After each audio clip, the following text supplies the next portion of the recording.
Okay, now let's talk about acute kidney injury.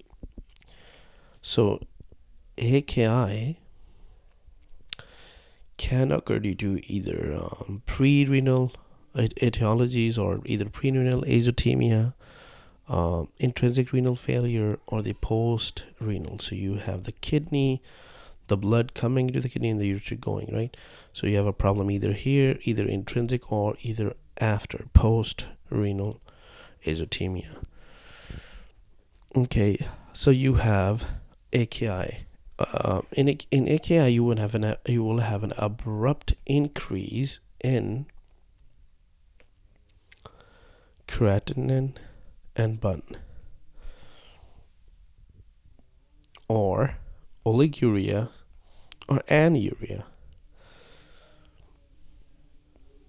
And if once we see this thing, we can right away say, okay, you're going into acute kidney injury. So let's figure out what are the causes of each one of them, or to figure out how are we going into AKI. So if we have a PreRenal azotemia, again, what is azotemia? Azotemia is increase in creatinine and increase in bun. Okay? Or oliguria, meaning low urine output, or anuria, meaning no urine output. So PreRenal,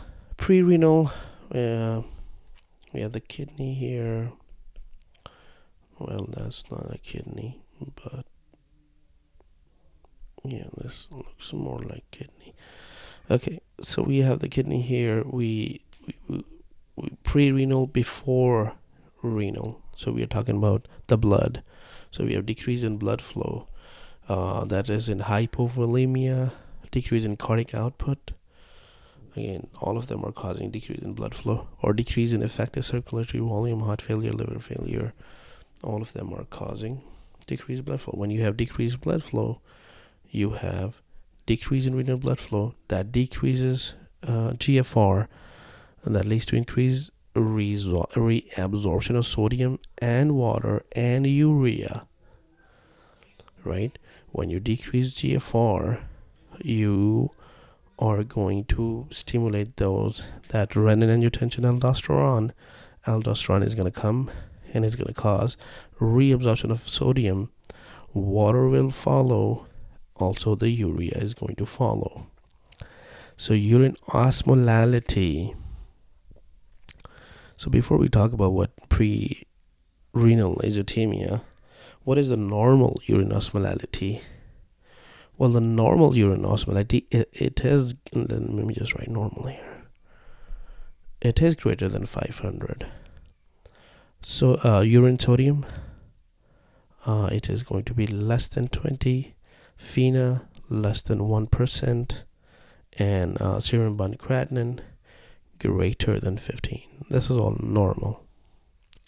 And we can take a look at normal and see what's really going on in the PreRenal, intrinsic, and PostRenal. So when we look at the urine osmolality, that is greater than 500. When we look at urine sodium levels, that is less than 20. FeNA is less than 1%. And serum bun creatinine is greater than 15, which is normal. So in the PreRenal, because we don't have any tubular defect, we have the tubules, or we have the kidney, which is functioning normally. We do not see anything. We do not see any deficit in our FeNA, in our bun creatinine, sodium, urine. Everything is normal, because the problem is PreRenal. The problem was we decreased the blood flow. But the kidney is working. Why? Because we have the mechanism by the renin-angiotensin aldosterone system. We increased sodium and water retention. That would increase the blood flow to the kidney, and that would normalize everything back here. Right? But let's move on. with the next thing. And let me just write decreased blood flow here. Okay, intrinsic, the other guy is the intrinsic, the kidney. The problem is within the kidney. So when the tubules are out, that is when we're going to see the problem here. Tubules and institution, you have acute tubular necrosis due to ischemia or nephrotoxins. So you have the tubular necrosis either due to ischemia or due to any nephrotoxin, or you have the institutional nephritis. That's with the tubule. In the glomerulus, you can have an acute glomerulonephritis that can cause a problem, or the vasculitis, hypertensive emergencies, or TTP and HUS. So in ATN, acute tubular necrosis, you have the patchy necrosis, which leads to debris obstructing the tubules.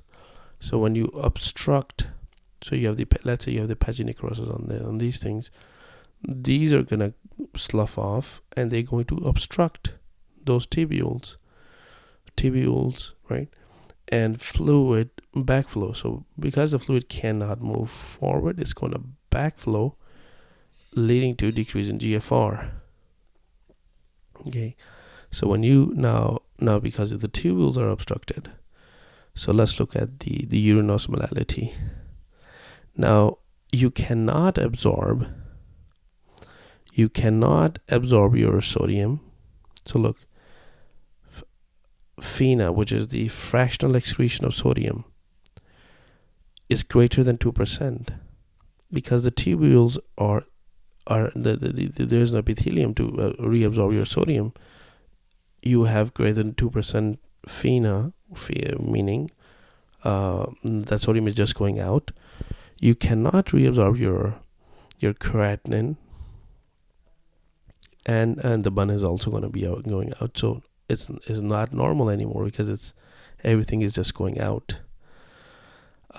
Urine sodium is less than 20, and urine osmolality is greater than urine. My bad, I was reading wrong here. Urine sodium is more than 40 here now. Why? Because you cannot absorb. Again, the whole process thing here is the tubules, the kidney tubules, are either going into necrosis, or you have glomerulonephritis, or you have something going on within the kidney that the kidney tubules are not working.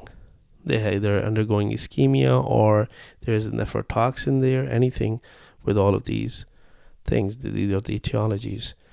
And when the tubules are not working, that means you cannot reabsorb anything which normally you were reabsorbing. So everything is just going out.